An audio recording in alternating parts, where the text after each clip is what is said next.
Praise the Lord. जय मसीह की मेरे सभी मसीह भाई बहनों को। I hope you all are doing good, fit and fine, healthy, और you all are growing spiritually. आप सभी आत्मिक रूप से अपने आप को आगे बढ़ाने में प्रभु के साथ डायरेक्ट बातें कर रहे हैं, बाइबल रीडिंग कर रहे हैं, समय बिता रहे हैं परमेश्वर के साथ, प्रार्थना में, बाइबल रीडिंग में, उपवास में। कल फ्राइडे है, तो we have one more day to fast and to get more closer to God. ऐसा नहीं है बाकी दिन भी, लेकिन हाँ, उपवास के द्वारा हम नई आशीषों को अपने जीवन में देखते हैं। क्योंकि अभी हम पढ़ेंगे आगे के चैप्टर्स में। मुझे याद है कि यीशु ने कहा है, जब उनके चेले जो हैं वो कुछ दुष्ट आत्माओं को नहीं निकाल पाते और वो उनसे आके पूछते, तो यीशु कहता है कि कई चीज़ों को निकालने के लिए उपवास की भी ज़रूरत पड़ती है ना। तो उपवास जो है, वो फास्टिंग जो है, वो हमें स्पेशल पावर देता है। तो चलिए, आप सभी का बहुत बहुत धन्यवाद जुड़ने के लिए। कल हमने 13 चैप्टर देखा, जिसमें हमने उसको नहीं किया था क्योंकि बहुत सारे दृष्टांत उसमें है, बहुत सारे पैराबल्स उसमें हैं। तो मैं चाहती हूँ कि जैसा कि हम रीडिंग कर रहे हैं, हम स्टडी भी कर रहे हैं थोड़ी बहुत, तो हम जो भी पढ़ते हैं वो एटलीस्ट हमें समझ में आना चाहिए। तो इसलिए हमने आधा किया था। हमने जंगली बीज का दृष्टांत के बारे में हमने देखा था कि जंगली बीज बोने वाले का दृष्टांत क्या होता है। फिर हमने देखा था कि बीज बोने वाले का दृष्टांत क्या है। फिर हमने खमीर का दृष्टांत देखा, हमने राई के बीज का दृष्टांत देखा, और ये सारी चीजें हमने देखी। तो आज जो है हम कुछ और दृष्टांत देखेंगे, कुछ और उपदेश और पैराबल जो यीशु ने हमें दिए हैं। और इन पैराबल्स के द्वारा, दृष्टांतों के द्वारा, एग्जाम्पल्स के द्वारा, स्टोरीज के द्वारा जो उन्होंने हमें मैसेज समझाने की कोशिश करी, वो हम समझेंगे। हम प्रभु का हम धन्यवाद करते हैं परमेश्वर की, प्रभु ने हमें इतनी क्लैरिटी से हमें चीजें समझाई हैं।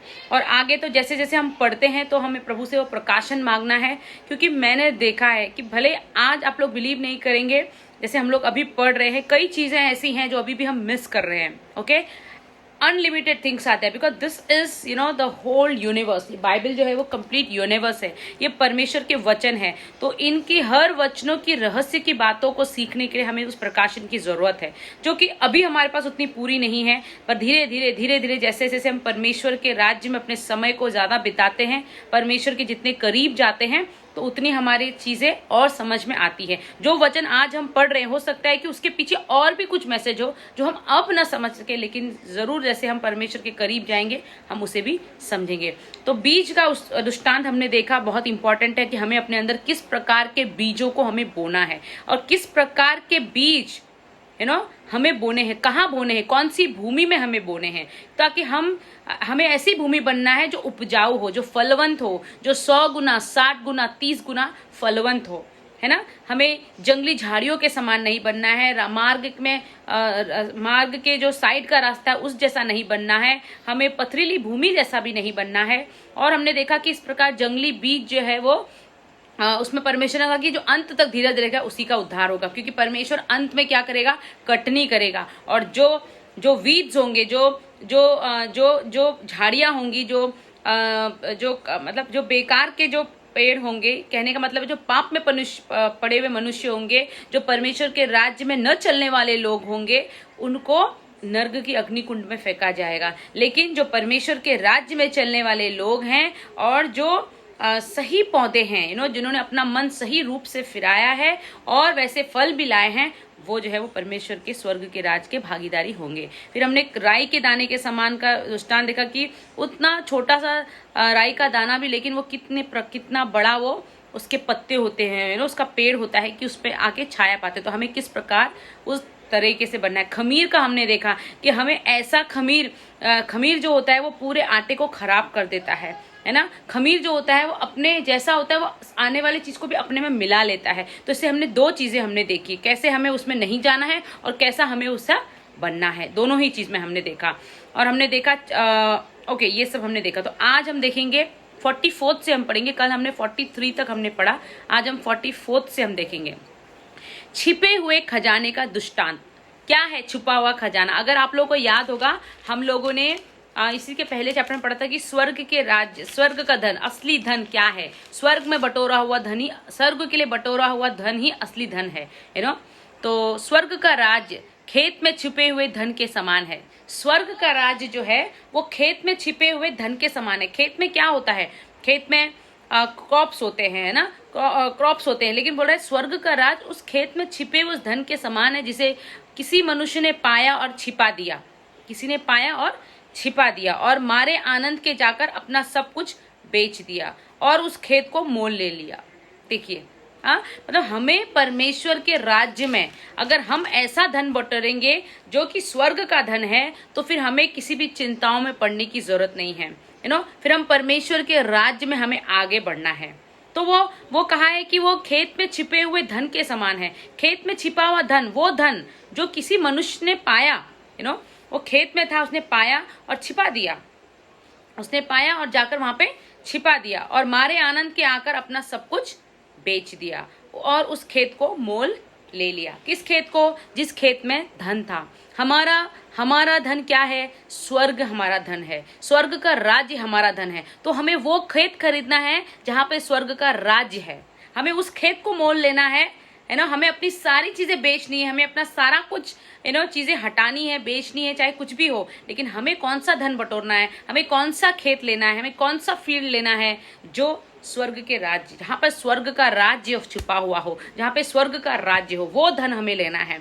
तो बाकी सारी चीजें अलग, धन संपत्ति, ऐशो आराम, दुनिया की जो चीजें, जो लालसा, वो सब साइड हमें करनी है, वो सारी चीजों को हमें महत्व नहीं देना है, लेकिन हमें केवल और केवल उस धन को, हमें उस धन, जिस खेत में, जिस भूमि पर वो धन छिपा हुआ है, हमें उस भूमि को मोल लेना है। वो क्या है? स्वर्ग का धन हमें कहाँ मिलेगा?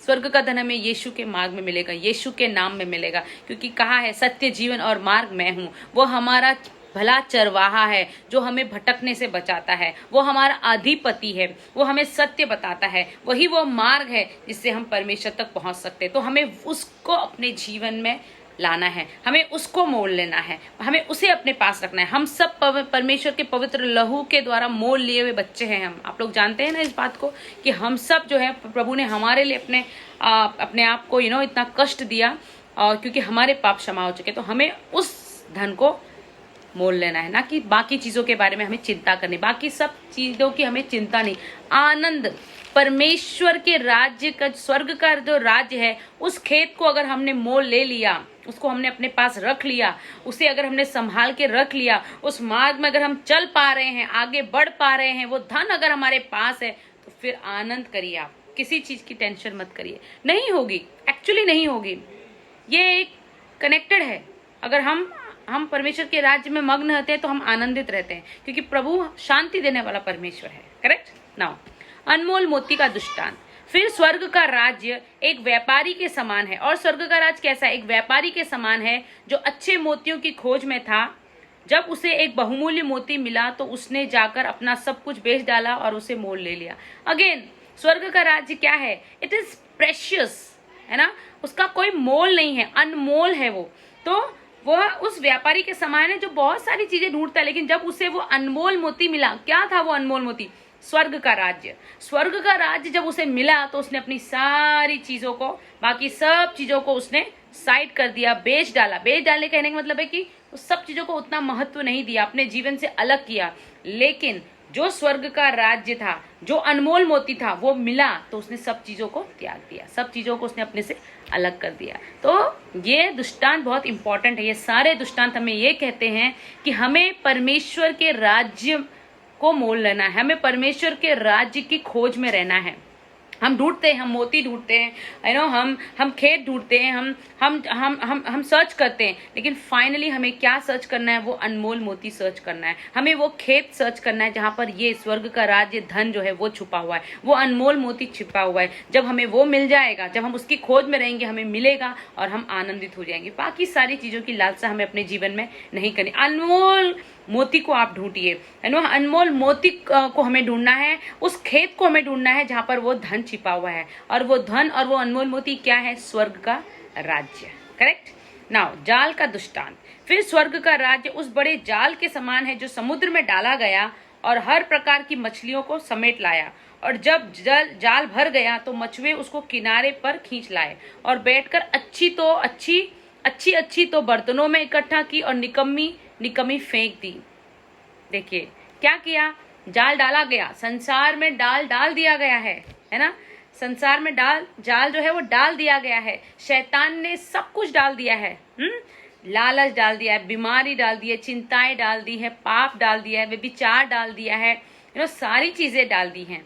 अब जब अंत समय पे जब वो इकट्ठा किया जाएगा तो क्या होगा, कैसा परमेश्वर ने कहा, जंगली बीज का दृष्टांत क्या कहा कि जो अच्छी मछलियां थी उसे रख लो और जो बेकार निकम्मी मच्छियां थी उन्हें फेंक दी। जो अच्छे पौधे थे उन्हें रखो और जो जंगली पौधे उन्हें काट डालो, उनकी कटनी कर लो और उन्हें नर्क में फेंक दो, अग्नि कुंड में फेंक दो। उसी प्रकार ये कहता है कि जगत के अंत में ऐसा ही होगा। स्वर्ग दूत आकर दुष्टों को धर्मियों से अलग करेंगे। Oh wow, such a great word it is. आप इसको अंडरलाइन कर लीजिए, Matthew 13 chapter 49, such a wonderful word and such a wonderful teaching. जगत के अंत में ऐसा ही होगा। कैसा ही होगा? निकम्मी मछलियां, जंगली पेड़ काट दिए जाएंगे, छांट दिए जाएंगे, फेंक दिए जाएंगे, और अच्छे पेड़, फलवंत पेड़ और अच्छी मछलियां, धार्मिकता पर चलने वाली, पवित्रता पर चलने वाले लोग, प्रभु यीशु के मार्ग पर चलने वाले लोग जो हैं वो परमेश्वर के साथ उनके खत्ते पे रखे जाएंगे। तो क्या कह रहे हैं कि दुष्टों को धर्मियों से अलग करेंगे। कौन करेंगे? परमेश्वर के द्वारा भेजे हुए स्वर्गदूत, और उन्हें आग के कुंड में डालेंगे जहां रोना और दांत पीसना होगा। देखिए, क्लियर मैसेज है, क्लियर मैसेज है। मुझे ना ये बात सच है कि प्रकाशन बहुत है बाइबल में, लेकिन मुझे ना बाइबल सून आई थिंक ये बहुत अच्छा हो रहा है, I am very very motivated, but मुझे थोड़ा इंग्लिश बाइबल का कंफर्ट ज़्यादा है, तो देखते हैं कैसा चल रहा है। लेकिन I would like to definitely start with English Bible also. तो मतलब इतना परफेक्ट मैंने देखा है कि इतनी क्लैरिटी होती है ना बाइबल में, हर एक वचन में। अगर हम उसे पढ़ें और रेफरेंसेस को पढ़ें तो एक क्लियर मैसेज हमें मिलता है, वो मुझे बहुत अच्छा लगता है और वो एक अलग सा कॉन्फिडेंट हमारे अंदर देता है। तो क्या कह रहा है कि अंत दिन में क्या होगा? There is no doubt. क्या होगा अंत के दिन में? निकम्मे जो है वो फेंक दिए जाएंगे, अच्छे जो है वो परमेश्वर के खत्ते में रख दिए जाएंगे। धर्मी जन जो हैं, जो धर्मी लोग हैं वो बचाए जाएंगे, जो पापी लोग हैं वो नरक कुंड में फेंके जाएंगे। वहां पे क्या होगा? दांत पीसना, रोना, दुख, तकलीफ, परेशानी, ये सब चीजें होंगी। तो हमें धर्मी बने रहना है, पाप में नहीं पड़ना है। वचन, पाप क्या है? वचन के विरुद्ध किया हुआ हर वो काम पाप है। जो वचन कहता है प्लीज स्टिक टू दैट। किसी की नहीं, इसकी उसकी उसकी किसी की नहीं, only and only Bible. Direct conversation with God, direct आप परमेश्वर से बातें करिए, बाइबल पढ़िए। बाइबल आपको सही सही बताएगी क्या सही है क्या गलत है, कौन क्या कर रहा है, कौन किसने हमारे पास्टर ने शायद मुझे लगता है प्रकाशित वाक्य जब करवाया था उसमें कहा है कि परमेश्वर को ना वचन के साथ छेड़छाड़ बिल्कुल भी पसंद नहीं है। काफी जगह पे लिखा हुआ है ये, और मैंने देखा है वो भी यही कहते हैं कि वचन के साथ छेड़छाड़ बिल्कुल भी नहीं चाहिए। इसलिए अगर जब हम डायरेक्ट बात करेंगे तो क्लैरिफिकेशन मोर होता है। तो आप लोग प्लीज बाइबल को स्टिक करिए। पुरानी और नई शिक्षा का महत्व। अब देखिए, क्या तुमने ये सब बातें समझी? उन्होंने उससे कहा हाँ। उसने उनसे कहा, इसलिए हर एक शास्त्री जो स्वर्ग के राज्य का चेला बना है उस गृहस्थ के समान है जो अपने भंडार से नई और पुरानी वस्तुएं निकालता है। तो देखिए, हर वो शास्त्री, हर वो सेवक जो स्वर्ग के राज्य का चेला बना है, जो परमेश्वर के राज्य में चलते हैं, परमेश्वर के राज्य में सेवा करते हैं, किया है जिन्होंने, वह गृहस्थ के समान है जो अपने भंडार से नई और पुरानी वस्तुएं निकालता है। कहने का मतलब है कि हमें परमेश्वर के जो शिक्षा है, जो परमेश्वर के जो वचन है, किस प्रकार यीशु ने दृष्टांतों के द्वारा दृष्टांतों के द्वारा उन्होंने एक्सप्लेन किया। तो परमेश्वर यही कह रहा है, यीशु यही कह रहा है कि वो उस गृहस्थ के समान है जो अपने भंडार से नई और पुरानी वस्तुएं निकालता है। नया प्रकाशन और पुराना प्रकाशन, कहने का मतलब है कि ओल्ड टेस्टमेंट और न्यू टेस्टमेंट दोनों ही वचनों पे हमें, क्योंकि कई बार अगर आप लोग देखेंगे तो ओल्ड टेस्टमेंट में जैसे हमने पढ़ा कि यीशु के बारे में भविष्यवाणी हो चुकी है कि यीशु कौन है। जब यीशु के बारे में भविष्यवाणी हो चुकी कि वो परमेश्वर का इकलौता पुत्र है, तो it is very very clear कि परमेश्वर के पुत्र, उन्होंने कहा है जो मैं कहता हूं उस मार्ग पर चलो, ये मेरा प्रिय पुत्र है ना। तो वो इंस्ट्रक्शंस क्लियर हैं, इंस्ट्रक्शंस क्लियर हैं। करेक्ट। तो भविष्यवाणियां हमें देखनी है, हमें परमेश्वर के वचन पढ़ने हैं, और दोनों ही चीजों को हमें लाइफ में रखना है। नासरत में यीशु का अनादर। अब देखिए, ये तो बहुत है, जो लोग परमेश्वर के मार्ग में चलते हैं उनकी निंदा होती है, उनको लोग पसंद नहीं करते, उनके शत्रु होते हैं, ये तो कॉमन है। यीशु को नहीं छोड़ा, जब यीशु को कहा कि ये तो दुष्ट आत्माओं का सरदार है, तो फिर हम क्या चीज हैं, करेक्ट। लेकिन वर्ड कहता है कि परमेश्वर हमारे साथ है, वो हमें हर एक विपत्तियों से बाहर निकलता है। वो हमारे साथ है तो हमारे शत्रुओं के साथ भी हमारा मेल कराता है, तो कोई डर नहीं है। अब देखिए, जब यीशु ने यह दुष्टांत कह चुका, जब यीशु ये सब दुष्टांत कह चुका, तो वहां से चला गया और अपने नगर में आकर उनके आराधनालयों में उन्हें ऐसा उपदेश देने लगा कि वे चकित होकर कहने लगे, इसको यह ज्ञान और सामर्थ के काम कहाँ से मिले? Oh my God, he such a scholar, he such an intelligent person, इसको कहाँ से मिला ये सब चीजें? हाँ, क्या यह बड़ाई का बेटा नहीं? क्या यह तो वो बड़ाई का बेटा नहीं? तो इसको इतना प्रकाशन कहाँ से मिला, इसको इतना ज्ञान कहाँ से मिला है कि he is giving a such a nice उपदेश? और क्या इसकी माता का नाम मरियम और इसके भाइयों के नाम याकूब, यूसुफ, शमोन और यहूदी नहीं? तो लोग उसे सांसारिक चीजों, सांसारिक माता पिता के साथ जोड़ रहे हैं। कह रहे तो एक मरियम का पुत्र है, ये तो यूसुफ का पुत्र है, क्या इसके भाई वो याकूब, यूसुफ, शमोन और यहूदी नहीं? तो इसको ऐसी अद्भुत सामर्थ और अद्भुत शक्ति कहाँ से मिली? दे आर अमेज्ड, है ना। और क्या इसकी सब बहनें हमारे बीच में नहीं रहती? फिर इसको ये सब कहाँ से मिला? डाउट, क्वेश्चंस, एलिगेशंस, प्रॉब्लम्स, जलन की इसको कैसे मिल गया? हाँ, ये मसीह लोगों के साथ बहुत होता है। लेकिन हमें इस सब चीजों से अपने आप को दूर रखना है, और हमें किसकी खोज में रहना है? अनमोल मोती की। हमें किसकी खोज में रहना है? उस छिपे हुए खजाने की। और बाकी सब चीजों को हमें इग्नोर करना है। फिर ignorance is very important, okay. इन सब चीजों से जब लोग आपके ऊपर एलिगेशन लगे, लेकिन अगर आपको पता है आप बाइबल के हिसाब से चल रहे हैं, आप सही है, तो डू नॉट वरी। इस प्रकार उन्होंने उसके कारण ठोकर खाई, पर यीशु ने उनसे कहा, भविष्यद्वक्ता का अपने देश और अपने घर को छोड़ और कहीं निरादर नहीं होता। अब देखिए, यीशु कह रहा है, ये मैसेज दे रहा है यीशु, क्योंकि यीशु जानता है जो लोग मेरे मार्ग पर चलते हैं, जो सुसमाचार में अपने आप को बढ़ाते हैं, यीशु का सुसमाचार को फैलाते हैं, उनके साथ बुरा बर्ताव किया जाएगा, उनको परेशान किया जाएगा, उनकी निंदा की जाएगी, उन्हें आगे बढ़ने से रोका जाएगा। और यीशु साफ साफ कह रहा है कि ये सारी चीजें पहले अपने घर से शुरू होती है। सारे कष्ट पहले घर से शुरू होते हैं। अगर कोई प्रॉब्लम में आगे बढ़ना चाहता है, तो उसके बच्चे उसके लिए परेशानी बन सकते हैं, उसका हस्बैंड बन सकता है, उसकी वाइफ बन सकती है, उसके माता पिता बन सकते हैं, उसके भाई बहन बन सकते हैं। तो क्या कह रहा है कि अपने देश और अपने घर को छोड़ और कहीं निरादर नहीं होता। अपने ही लोगों के बीच में उसका क्या होता है? निरादर होता है। और उसने वहां उनके अविश्वास के कारण बहुत से सामर्थ के काम नहीं किए। Underline that. उसने वहां उनके अविश्वास के कारण बहुत से सामर्थ के काम नहीं किए। विश्वास के कारण परमेश्वर ने कई सामर्थ के काम किए। पीछे हमने देखा, बोला जो तेरा विश्वास है वैसा हो जा, खाली बोला परमेश्वर ने।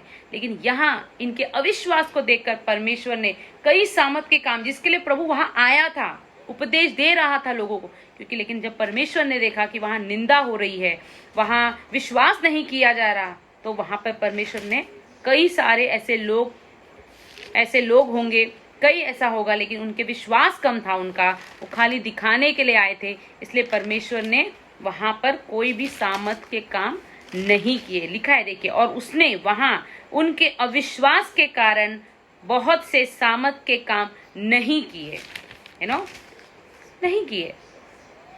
तो ये है। तो इसी के साथ हमारा जो 14 चैप्टर है ये पूरा कंप्लीट होता है। इसमें हमने बहुत सारे दृष्टांत देखे, है ना। तो एक्चुअली ये जो पैराबल्स है ना, ये बहुत अच्छे हैं। ये एक्चुअली ये हमें एक मैसेज देते हैं कि हमें किस प्रकार अपने आप को बनाना है, हमें क्या एग्जैक्टली करना है, हमें कौन सा रूट चूज करना है। So that is very important with these parables. So I think we are done. और बहुत ही आसान सा था ये, तो आप लोग भी याद रखिए। राई के बीज का दुष्टांत आप लोग याद रखिए, खमीर का दुष्टांत याद रखिए, छिपे हुए खजाने का दुष्टांत, जो हमें उस खजाने को ढूंढना है। अनमोल मोती, कौन सी अनमोल मोती हमें ढूंढनी? जाल, कौन से जाल, हम जाल में आएंगे लेकिन हमें किसके जाल में नहीं आना है, और अंत में हमारा चुनाव जब होगा तो हमें स्वर्ग के राज्य में जाना है। करेक्ट। तो हमें निकम्मी मछलियां नहीं बननी, हमें अच्छी मछलियां बननी है, हमें अच्छा फलवंत पेड़ बनना है, बीज वो एक उपजाऊ भूमि हमें अपने अंदर पैदा करनी है कि शैतान ताकि जब वापस भी आए तो उसे हमारे अंदर कोई जगह न मिले। लेकिन अगर वो सूखी भी देखेगा तो वो अटैक करेगा, है ना। तो परमेश्वर पर और देखिए विश्वास के बारे में इतना बड़ा वर्ड कह दिया यहाँ पर कि अविश्वास के कारण वहां बहुत से सामर्थ के काम नहीं किए। हमारा यीशु तो सामर्थ्य, हम सब जानते हैं कि दुर्बलताओं से, बीमारियों से, रोगों से, परेशानियों से, हर एक चीजों से वो हमें बाहर निकालता है। लेकिन क्योंकि वहां लोगों का अविश्वास था, वहां परमेश्वर ने सामर्थ के काम नहीं किए। तो हमें अपने विश्वास को हमेशा आगे रखना है, उस सूबेदार के समान रखना है, उस स्त्री के समान रखना है, उस सूखे हाथ वाले मनुष्यों के समान रखना है, कोड़ियों के समान रखना है, इन सब के समान हमें अपने विश्वास को स्ट्रांग रखना है। क्योंकि विश्वास के द्वारा परमेश्वर कहता है जैसा तेरा विश्वास तू वैसा हो जा। हमें विश्वास करना है। अगर हम अविश्वास करेंगे, अगर हम शक करेंगे, अगर हम निंदा करेंगे तो क्या होगा? परमेश्वर ने वहां पर अपनी सामर्थ नहीं दिखाएगा, परमेश्वर अपनी सामर्थ नहीं दिखाएगा, और हमें राई के बीज के दृष्टांत हमें याद है कि वो छोटा सा बीज है, हमारे अंदर एक छोटा सा ऐसा बीज हमें परमेश्वर का बोना है जो कि राई के दाने के समान फलवंत हो जाए, बड़ा हो जाए और दूसरों को भी सहारा दे, और हमें परमेश्वर के राज्य में मजदूर बनना है। ओके, तो 13 चैप्टर फिनिश होता है my friends. Tomorrow we gonna meet with the 14 chapter Matthew. Okay, and this is not a big chapter, so tomorrow itself will complete the 14 chapter। हाँ, जब भी ऐसा होगा कि कोई चैप्टर बड़ा होगा जिसमें बहुत सारी चीजें होंगी अपने को सीखने के लिए, तो हम ये करेंगे, हम क्या करेंगे, आधा करेंगे और आधा जो है वो नेक्स्ट डे कर लेंगे। ओके, सो इसी के साथ हमारा 13th चैप्टर कंप्लीट होता है। Thank you all for being with me. मैं आप सबका बहुत बहुत धन्यवाद करती हूँ कि आप मेरे साथ जुड़े और आप लोग अपने आप को मोटिवेट कर रहे हैं। डेली बेसिस पे आप लोग, डेली के बेसिस पे मैं वीडियोस अपलोड कर रही हूँ, तो आप लोग स्टार्ट करिए और डेली बेसिस पे एक टाइम फिक्स करके मेरे साथ आप लोग बाइबल रीडिंग में इन्वॉल्व होइए। Trust me, it's going to act wonders in your life, it's going to shower blessings in your life. क्यों? क्योंकि बोलने का जरूरत नहीं, क्योंकि आप डायरेक्ट प्रभु से बातें करेंगे तो आपको प्रकाशन मिलेगा ही मिलेगा। Correct? Okay, so thank you all, God bless you.